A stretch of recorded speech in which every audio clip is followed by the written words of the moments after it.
We all think about quitting when it's hard. It's hard to process information during pain because that pain takes over and you can't think rationally. You're thinking about fight or flight, save yourself. That's not a rational thought. It's not a thought that's going to get you through hard times. When you quit, your mind says we're done.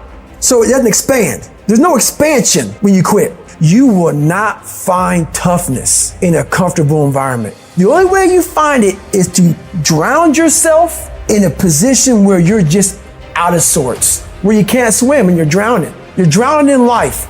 You're now in I gotta get out of here. You're in fight or flight. It's cold, I can't be cold this long. And then this is where that 1 second decision comes in. You forgot every reason why you wanted to be there. All you want to do is go back home. You want the warmth, you may want something to eat. All those things of comfort are there in that 1 second. What you have to do in that 1 second is say, you know what, man? Dad, I'm gonna figure out how to fucking backstroke or something. It's about gaining control of your mind, putting things back in the proper perspective, and then saying, I really do want to be here. And I'm gonna have a bunch of these 1 seconds, and I have to learn to control these. Because if I fail one of these 1 seconds, I will not be a doctor, I will not be a lawyer, I will not be whatever the fuck it is. When you say, fuck you, this sucks, I'm drowning, I'm miserable, I'm suffering, I'm broken, but I'm not going anywhere. What happens to your mind, it says, fuck, he's not leaving. So we gotta expand, we gotta grow, we gotta figure this fucking thing out. These compartments in your brain, they have to work. And then you start to engage parts of your mind that you never engaged before. When you're in suffer mode and you say, I'm not gonna quit, you're forcing your brain now to operate on a level it's not used to, but then it becomes used to it. If you want to take the fucking island, burn the fucking boats. When you burn the boats, you tap into a level of drive, determination, and courage that you may have never experienced before. You become unfucking stoppable.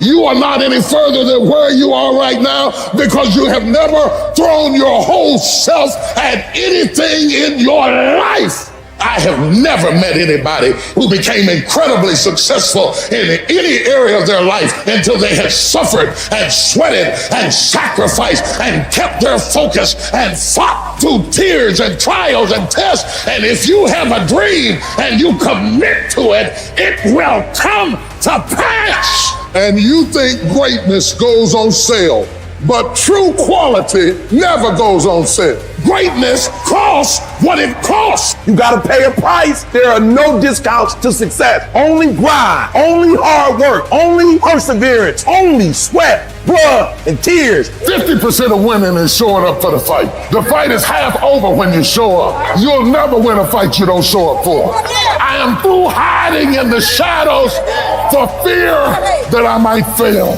I'm showing up for the fight.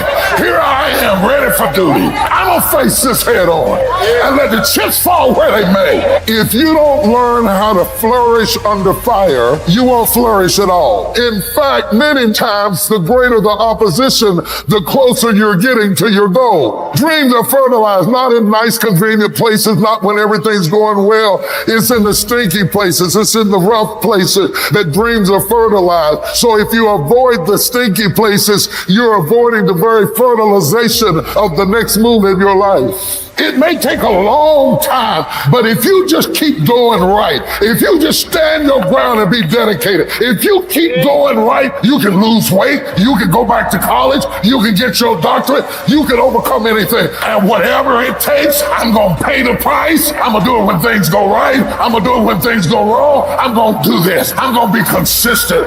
You can count on me. I'm gonna show up every day. I'm gonna make a little dent in it every day. I'm gonna hit it every day. I'm gonna chop it every day. I'm gonna swing every day. You can count on me to take action.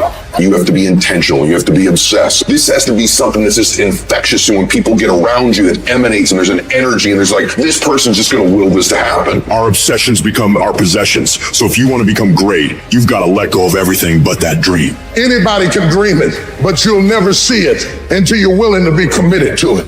You got to have your back against the wall and give yourself no way out. Because when it's do or die, you'll find a way to do it. Everyone hits the ground at one point. The question is, who gets back up? Failure is part of success. Someone achieves a title and everyone tries to chase that title. They never get the title.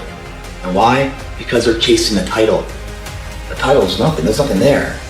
It's not the materials. It's the individual that created the title. You gotta study the character. And when you study the character, you'll see failure everywhere.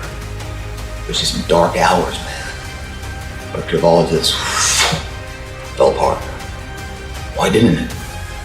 The belief of the individual, true as with where he's going, kept his eyes focused on the horizon, didn't get carried away with all the ups and downs and the bullshit battles of the daily.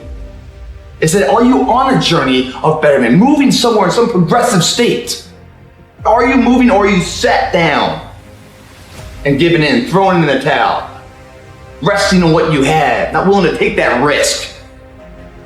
The thing is, everyone that's done it and achieved it have failed a million times over before they finally got it. Failure and setbacks. People quitting, chargebacks, flunking the exam. That's all gonna happen. Just get ready. You're gonna have false start after false start. Get it going, then you don't. Get it going, then you don't. Don't give in to that stuff. Don't give in to the fears. Don't give in to the setbacks. You're gonna have failure. It's part of the game. And when you get weak, when someone quits, when an appointment cancels, when some Yahoo tells you you shouldn't be doing this, and you're not good enough, or there's something better, whatever they tell you, you remember why you're doing it. You gotta have a permeating attitude that you're gonna win. You gotta have a positive outlook. You gotta be optimistic. You gotta know you're gonna win. Right now, you gotta say, I'm gonna win. I'm gonna win. My life is gonna win. There's gonna be a victorious life here. Because listen to me, the price you pay for losing here is too extreme. You have to carry the burden of failure the rest of your life. The people in life that win play offense, not defense. Stop backing into everything. Stand up. Bow your back a little bit. Start to walk a little different. Start to be that best version of you. You can do it in your quiet way. You can do it the way you do it. But somehow they got to look at you and go, okay, I won't monkey with that one. You're going to have to put up with some rejection. You got to put yourself in an uncomfortable place. Listen to me. Do it. Put yourself in an uncomfortable place. Don't negotiate it. Don't try to navigate it in your head. Negotiation, you will lose. Unrealistic people rule the world. Quit trying to be so dadgum realistic. Remember this. Weird, rich, normal, poor. You got to get a little road dog in you. You got to rise up. You got to make your dreams a reality and live a damn masterpiece.